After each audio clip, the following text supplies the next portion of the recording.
What is a survival myth that is completely wrong and could get you killed?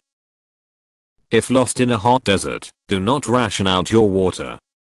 Drink when you are thirsty and stay hydrated with what you have, even if it only lasts a couple hours, just to keep your mind/body working. Lot hikers have been found dead with plenty of water by their sides because they tried to ration it, became dehydrated without realizing it and eventually died. And no, still don't know if drinking your pee is a survival alternative. Follow flying birds to find water. They could be flying anywhere. Don't drink water from cactus. It's not potable and likely to trigger vomiting/diarrhea and you will get more dehydrated. In Australia at least, you do not need to identify or try to catch the snake that bit you. The antivenin is universal. Source? Question mark? Excerpt, do not try to catch, kill, or identify the snake. This is important.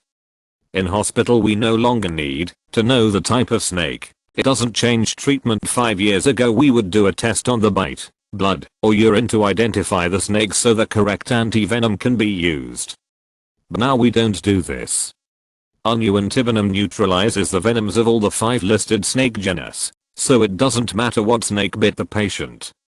With that again, 1 injection for all snakes. Polyvalent is our one-shot wonder, stocked in all hospitals, so most hospitals no longer stock specific antivenins. Edit, added source reference. Edit 2, thanks VM for the awards. Wow, also changed antivenom to its correct term, antivenin. Edit 3, common questions in thread. Asterisk, does this work for spiders too? Not that I can tell. The official guidelines are published per Australian state. They all seem to agree on the following regarding hospital treatment of snake bites. Asterisk if the type of bite can be determined by analysis at the hospital and the monovalent antivenin is available, use it. Otherwise use the polyvalent, universal, antivenin. Asterisk, is this available in other countries? I do not know. I have only researched here, and I'm sharing what I have found as an Aussie with no medical qualifications. You research your own country's info. I suggest you include polyvalent in your search. Asterisk, first aid advice in all states includes, do not clean the wound or remove any clothes. Asterisk, example of ethical procedure. Edit 4, bringing attention to comment from u/rex_cc7567 / thanks mate. Asterisk, antivenom is not universal. Some are polyvalent and can treat an array of species, but there is no universal antivenom for now according to Australians NHMRC. Asterisk. Nonetheless, don't try to catch a snake is obviously a good advice. Asterisk / asterisk, I agree with Rex in that I'd trust the Gov info over the polyvalent company's info. However, the Paris Universal document referenced is speaking only in the context of Australia, while ironically the Australian Gov's document is written with international context. Asterisk the myth to bust remains the same / don't suck the wound or clean it, or remove clothing, or try to catch the snake. Not so much a survival myth, but a common camping mistake that an amateur survivalist might make. Never use rocks that are in or close to a riverbed for a campfire. Ever. Many get tiny bits of water trapped inside the rocks. Then when heated by a fire, it turns into a lovely grenade due to the water being heated. AMD turned into steam, expanding quickly. Hot bits of rock everywhere. People like river rocks because they are smooth and easy to cook off of, and they look cool, but they are crazy dangerous. Plenty of rocks all around. Find another. Punching the biggest guy in prison on your first day. Do not try to leave a deserted island. If you are stuck, you will almost certainly die before someone spots you. Don't tie a rope around your waist and expect it to save you from a fall. Sure, it might prevent you from hitting the ground, but you can still damage your internal organs and break your back doing this. Safety harnesses go around your hips and legs, not your waist. Asterisk Dark Knight Rises. If a bear finds you, run downhill. They can't run downhill. I have to imagine some asshole started this when he wanted to watch his other asshole friend get mauled to death. They can absolutely run downhill and they are shockingly fast. They can also run up trees terrifyingly fast as well. FYI, the mama bear thing really applies to brown bears. Black bear attacks are incredibly rare and usually only from hungry and or aggressive males. I've done a lot of wildlife photography of bears and I've spoken to a lot of wildlife biologists about this. When I photograph black bears and their cubs, they are very docile.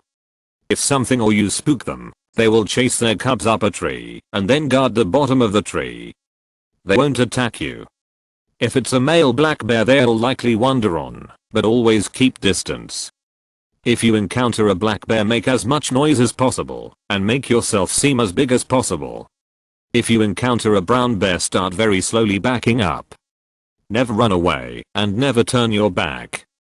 It's going to attack you and there's nothing can do. Lay on your stomach with your hands over the back of your neck and play dead. They primarily attack when they are surprised or threatened. If the surprise/threat is gone, they will most likely move on. But please, for the love of God, never run away and never climb a tree. If you're driving during a tornado warning, don't get out of your car and climb up the side of an overpass to hide under a bridge.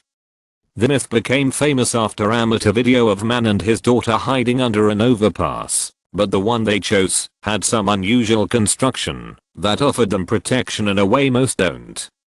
Wind speed increases the higher you get from the ground, and the narrow passages can create a wind tunnel effect, taking the flying debris picked up by the tornado and sending it straight through you at 200 miles per hour or more. Edit. Well, this blew up. Here is the video I was referencing, actually not amateur, but taken by a TV crew during the April 24, 1991 outbreak in Kansas.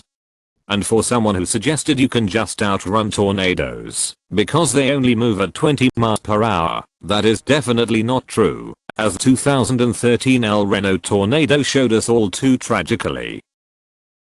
Most people probably are aware of this, but if you're legit suffering from diarrhea, you need to be doing more than just drinking water, because you're also losing a lot of salt/electrolytes, and not replenishing those can really asterisk you up. You can make a pretty basic Pedialyte/Gatorade at home from adding 6 teaspoons of sugar and a half teaspoon of salt per liter of water. It won't taste super great, but you can throw in other flavorings to mask it, like lemon juice or similar. I did Peace Corps in a tropical region and most of the volunteers came to dread the inevitable parasite/GI infection episodes, not just because of being incredibly sick, but also because of having to drink liters and liters of Oars, which is Peace Corps preferred Pedialyte knockoff, haha. Edited to show more accurate salt and sugar amounts. I wasn't aware that Oars was the unbranded, legit name for this electrolyte cocktail, but I do mention it in the third paragraph and I've already gotten 50 comments from people correcting me.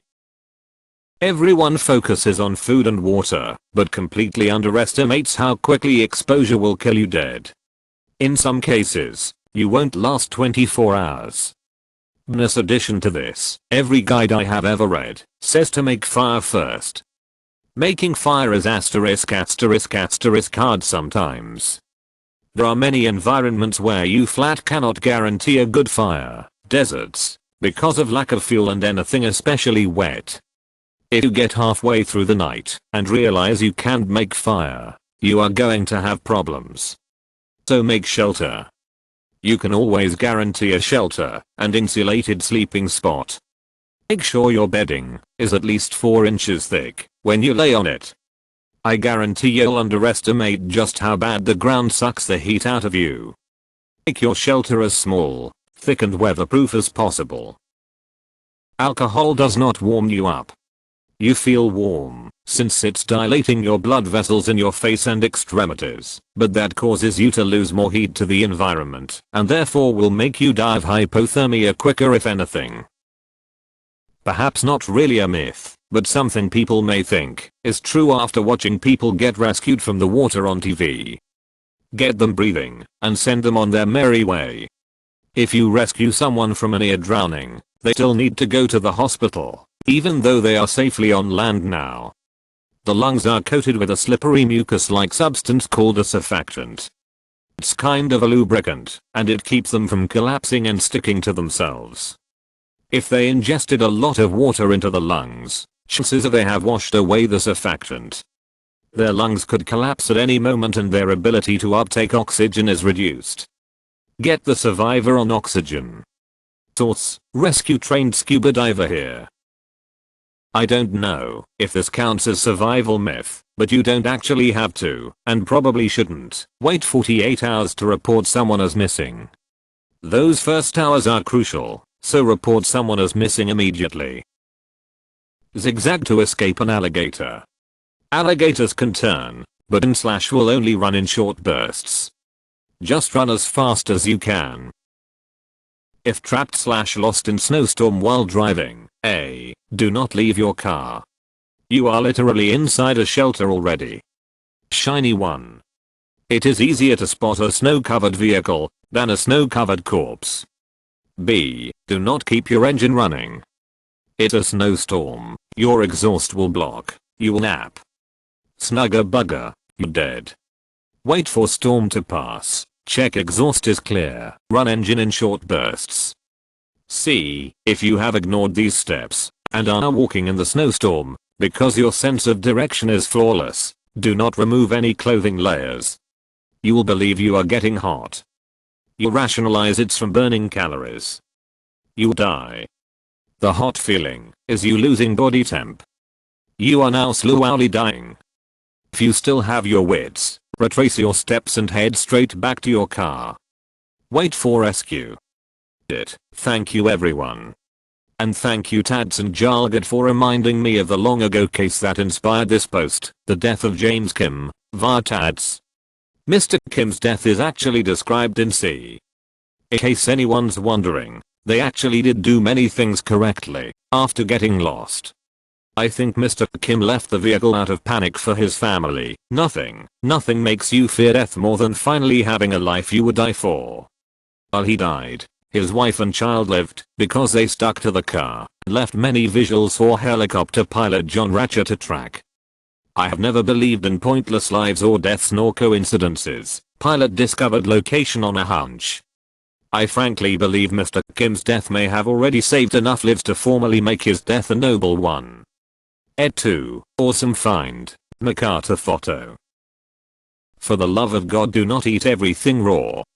If I see another episode of Bear Grylls eating a bat or bird as raw as sashimi, I think I'll go crazy. You should absolutely try your best to cook the food you've nabbed. Even if it's through an open fire for a few minutes. Eating, say, a dead bird that may or may not have bird flu is a hell of a lot worse than creating a fire to cook it over.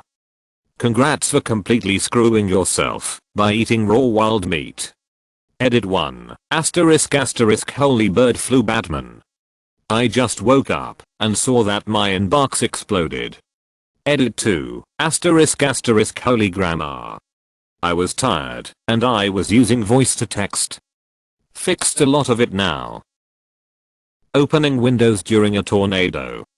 Even as a child growing up in the Midwest, I never understood this. I always thought, doesn't it let the high winds in? I remember in first grade we had a tornado warning and some of the teachers were wasting time by opening windows. That the first thing you need to do is make a fire. Fire's no good if it starts raining. Shelter and raised bed first. Even if you can't get a fire going or collect water, you'll have a dry place to sleep through the night to get a fresh start in the morning. As others have mentioned, it depends on your situation. The op asked for a survival myth. Before the days of the internet, a lot of people seemed to have the idea that you always built a fire first.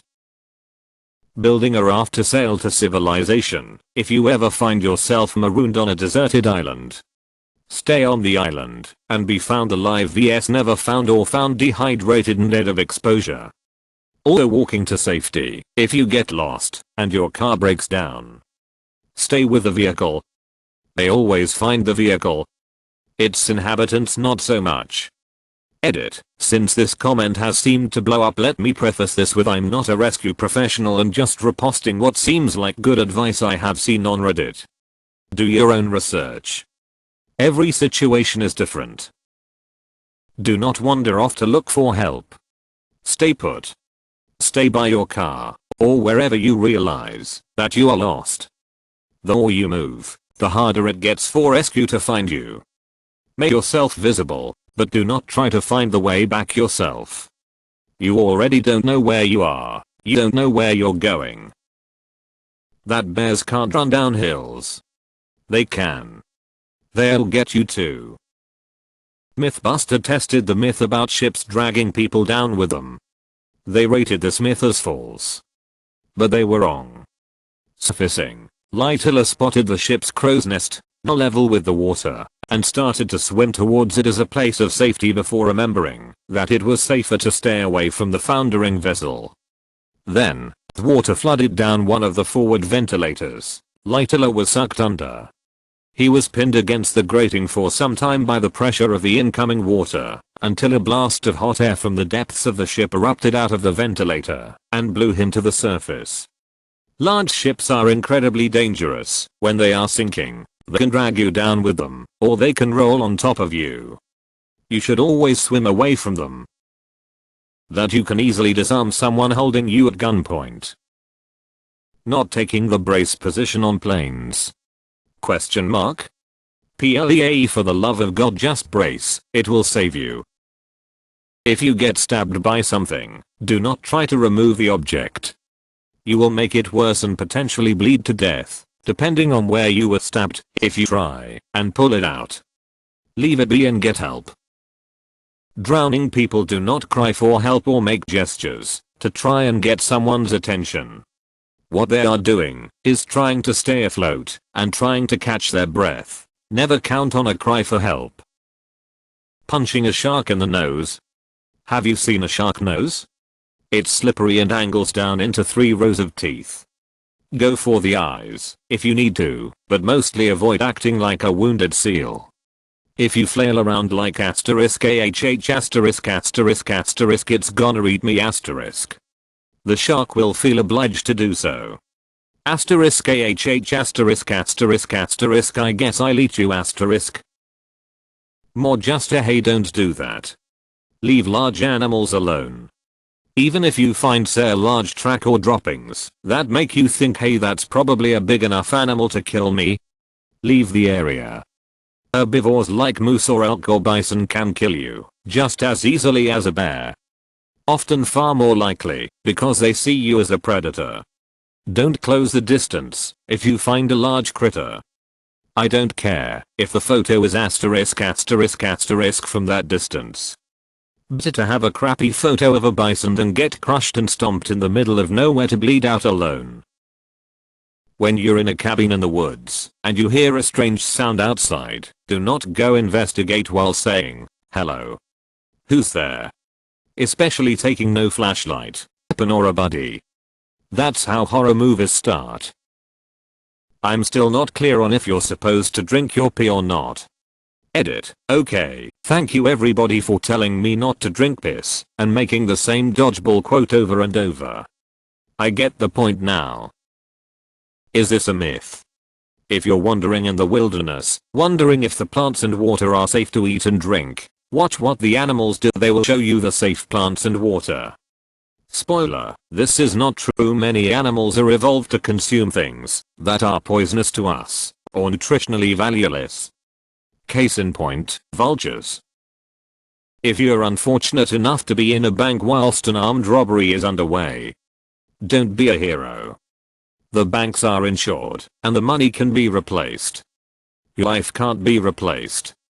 Just because the robber/s didn't go into the bank with the intention of killing anyone doesn't mean they still won't if spooked/challenged. A living witness is better than a dead hero. Wait until you hear the freight train sound to go to the tornado shelter. I was always told as a kid, if you can't hear it you're alright. At 20 years old I was caught out in the woods with a few friends thinking we had 10 to 15 minutes to get back to the truck after the tornado warning went out. 3 minutes after the warning we heard what sounded like a freight train and this loud hissing sound. Like 1,000 rattlesnakes. Within 30 seconds we were watching trees get plucked up into the air. We all made it out alright. Luckily there was a large ravine that was dry that time of year and we scrambled into it and flattened out gripping to each other and rocks for dear life. It took 30 seconds from the time we realized it was in front of us till it was on top of us. Later in life I watched a F3 touchdown. Because how tornadoes spin and the earth spins, and I was traveling at 75 miles per hour down a highway. I thought I was running alongside it. About 1 mile from it. I couldn't hear it, I could see trees and barns going up into the air with it. I never realized it was coming towards me at about 30 miles per hour.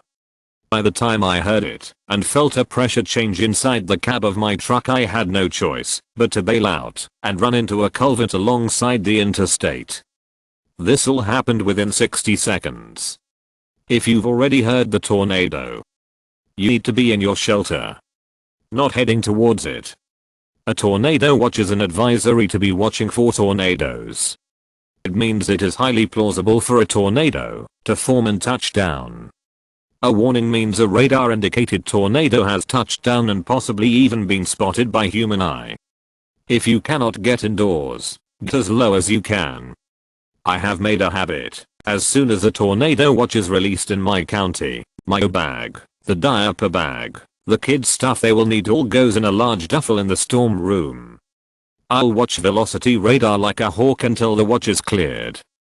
If it is elevated to a warning we all pile in. Tornadoes can drop out of the sky right on top of you in under a minute, leaving you with little to no reaction time. You should rub frostbitten skin. Don't. Ever.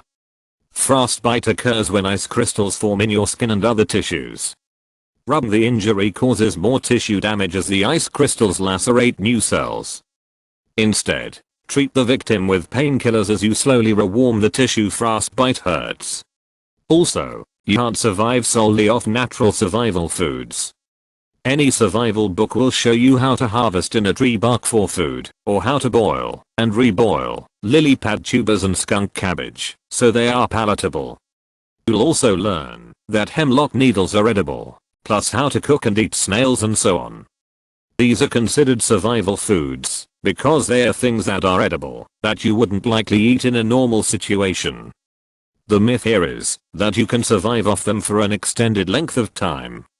The reality is, if you are only eating survival foods, you'll start feel sick and weak after a day or two. Some of these survival foods also have little to zero caloric value, which makes them pointless to eat. Another big one is, if an animal eats something, it's safe for you to eat it. It's not. Landing in water from high up is going to kill you 10 meters. 15, maybe 20, you'll probably be fine if you land properly. Get much higher than that is getting into broken bones and death territory. If you're in a life-threatening situation and lost without supplies, illnesses/diseases in unfiltered water will kill you way slower than dehydration. Drink the damn water and deal with the consequences later when you're found.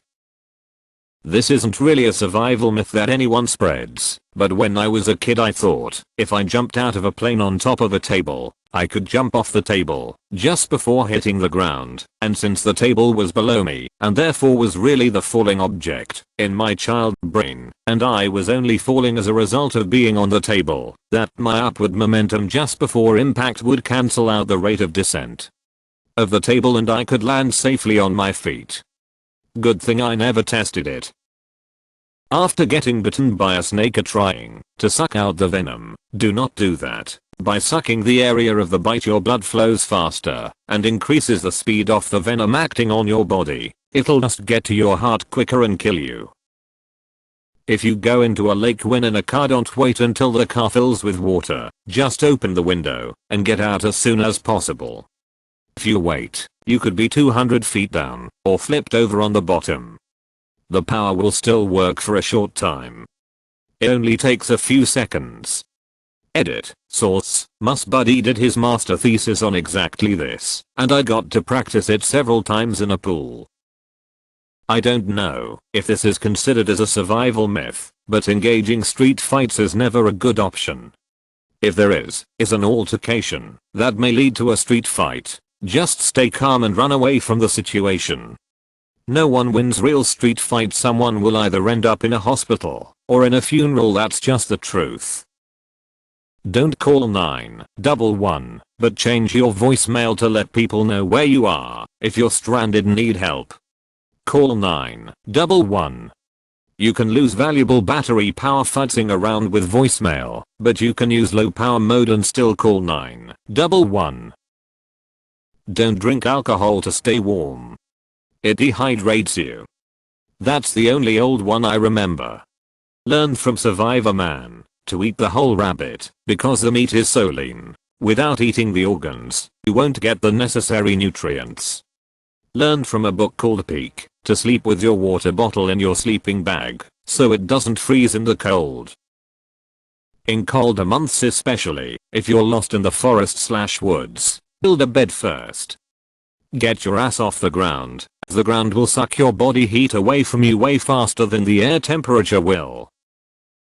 I'd appreciate if the comments here clarify if the advice they're saying is the myth or the actual fact that's opposing a myth. You should always fight back when you are being robbed with a deadly weapon. This is false. Only counterattack if you have the opportunity to, or unless you do not have any other options. Do not counterattack if someone is aiming a gun towards your head, like in the videos from Detroit Urban Survival. Visit Active Self-Protection on YouTube for better tactics.